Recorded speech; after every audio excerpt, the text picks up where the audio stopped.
Hey guys, this is Cassie from Softball Strength Academy. We're going to go over some biomechanics of softball swing.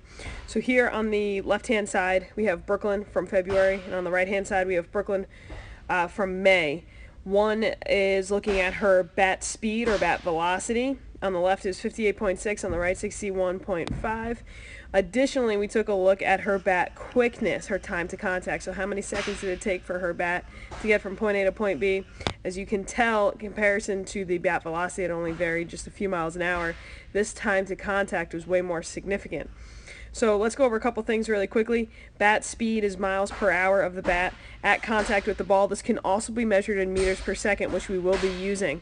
So bat speed is our velocity. Bat quickness is the time it takes for the bat to get from the loaded position to contact. So once the hitter is done loading, we start the timer. Once the hitter makes contact with the bat and the ball, we stop the timer. It's anywhere between 0.3, 0.2 seconds is a fairly good time. The elite of the elite will have a much shorter time to contact. So this is measured in seconds. From there, we can get something called bat acceleration, which I feel is truly the best measure for an athlete's success. So you're combining now bat velocity and bat quickness. It makes no sense if a hitter has a very fast bat, a high miles an hour. If it takes them way too long to get to contact, they're going to completely miss the ball. On the flip side of that, if they're extremely quick to the ball but lack their bat velocity, they'll make contact quite a bit, but they won't have any pop behind the ball.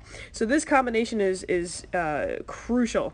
So right here on the bottom, we have acceleration is equal to our velocity over our quickness of the bat.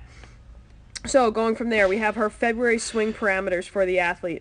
What we did was we took the miles per hour of the bat, we changed it to meters per second. That's where we got the 25.75 meters per second. We then took how long it took her to achieve that miles per hour, divided the two, and we were left with a bat acceleration of 91.96 meters per second squared. We did the same thing for May. Again, 27.49 is the velocity. This time our acceleration is 144.68 meters per second squared. So what does this mean? She doesn't have that much of a change in her bat velocity. If we were just working with a device that just measured velocity and we didn't quite take a look at her quickness, she might be confused as to how her improvement is really happening, being that the velocity didn't vary very much.